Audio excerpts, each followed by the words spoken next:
Halo, Assalamualaikum warahmatullahi wabarakatuh. Salam sejahtera. Jumpa lagi bersama Kak Nia dalam channel Ayo Sinaure.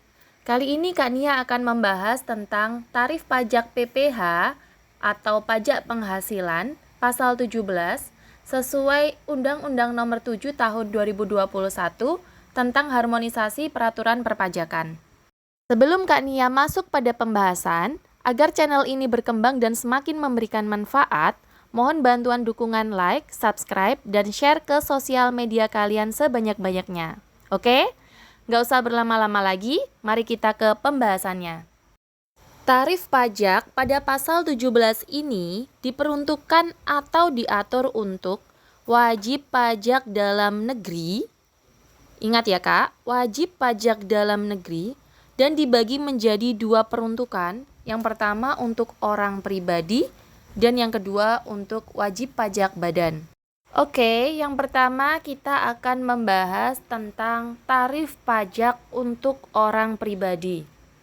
Tarif pajak ini diperuntukkan untuk penghasilan yang sudah dikurangi oleh PTKP dan biaya jabatan atau biaya-biaya lain dan bisa disebut dengan penghasilan kena pajak. Tarif pajak untuk orang pribadi ini memiliki 5 tingkatan. Yang pertama, untuk penghasilan mulai dari 0 PKP sampai dengan 60 juta PKP dikenakan tarif sebesar 5%.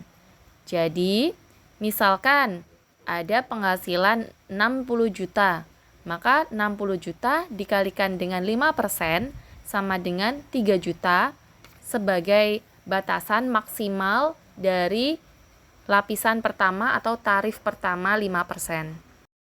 Misalkan penghasilannya lebih dari 60 juta, maka termasuk ke dalam tarif tingkatan kedua, yaitu 60 juta sampai dengan 250 juta.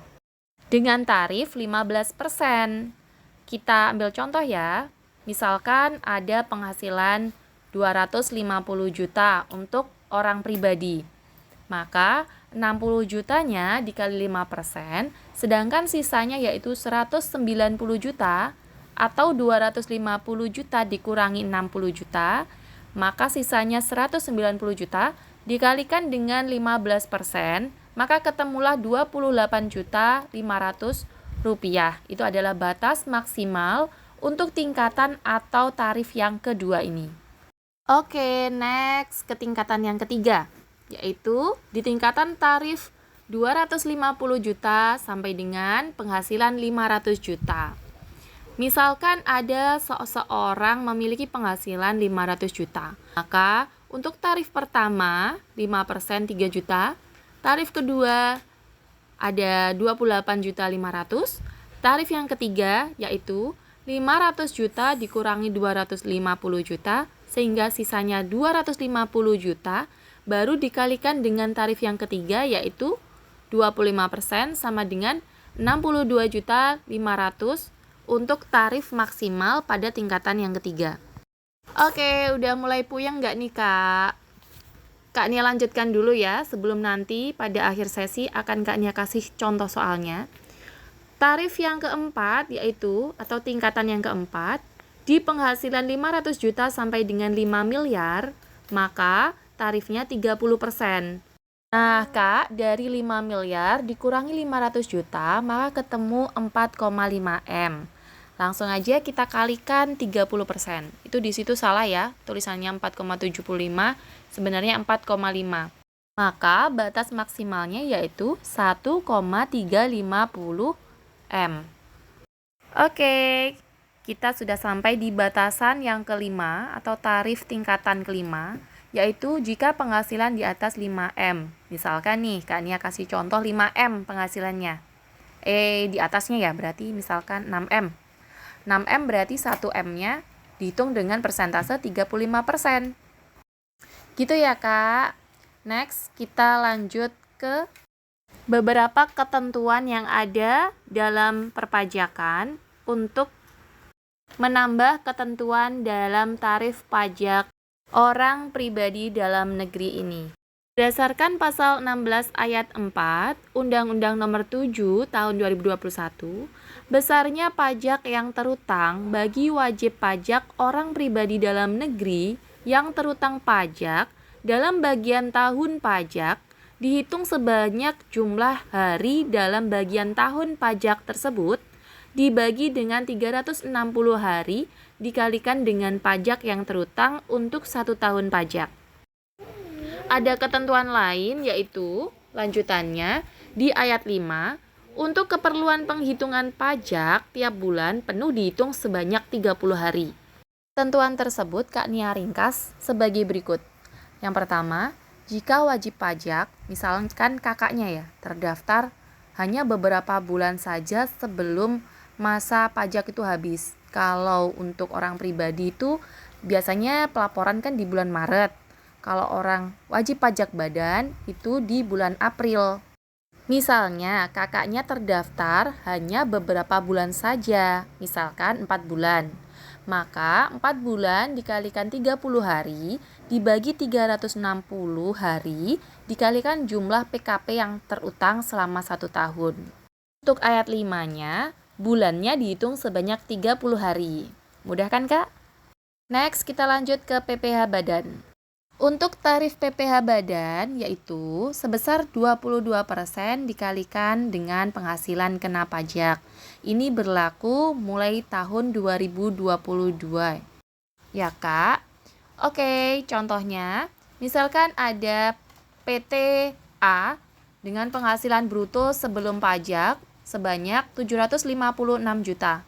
Maka 756 juta dikalikan dengan 22%, maka 166.320.000 itu adalah penghasilan yang dikenakan pajak atau yang harus disetorkan kepada negara. Oke, mudah banget kan ya, ternyata kita belajar pajak itu nggak susah-susah seperti yang dibayangkan gitu. Kita lanjut ke contoh soal untuk PPh dalam negeri untuk orang pribadi. Oke? Contoh soal untuk pajak penghasilan orang pribadi. Misalkan, penghasilan kena pajak Pak Anto sebesar 278 juta dalam 1 tahun pajak. Maka perhitungannya adalah 60 juta dikalikan 5%, ketemu 3 juta pada lapisan pertama. Lapisan kedua, karena masih lebih dari 250 juta, maka penghasilan Pak Anto masuk ke lapisan kedua, yaitu 250 juta dikurangi dengan 60 juta yang sudah di tarif pertama, maka ketemu 190 juta dikalikan dengan 15%, terhitung 28.500.000. Next, karena penghasilan Pak Anto lebih dari 250 juta, maka masuk ke lapisan ketiga, yaitu di tarif 25%. Berarti penghasilan 278 juta dikurangi dengan 250 juta yang udah di tarif 1 dan 2 dikalikan 25% sama dengan ketemu 7 juta. Maka total pajak terutang tinggal ditambahkan keseluruhan 3 juta lapisan pertama ditambah 28.500 lapisan kedua ditambah dengan 7 juta di lapisan ketiga. Maka total pajak terutang atau yang harus disetorkan pada negara sebesar Rp38.500.000. Oke, misalkan Pak Anto ini hanya bekerja pada 4 bulan saja sebelum tahun buku ditutup. Maka pajak terutangnya Pak Anto tinggal 4 bulan dikalikan dengan 30 hari dibagi dengan 360 hari dalam 1 tahun dikalikan dengan total pajak terutangnya yaitu 38.500. Maka ketemu Rp12.833.334. Oke Kak, nggak kerasa akhirnya selesai juga untuk materi kita pada pertemuan kali ini. Next kita bertemu pada part selanjutnya. Semoga bermanfaat. Sebelum Kak Nia tutup, kita yel-yel dulu ya. Yuk, akuntansi itu mudah, mudah itu dengan akuntansi. See you next. Wassalamualaikum warahmatullahi wabarakatuh.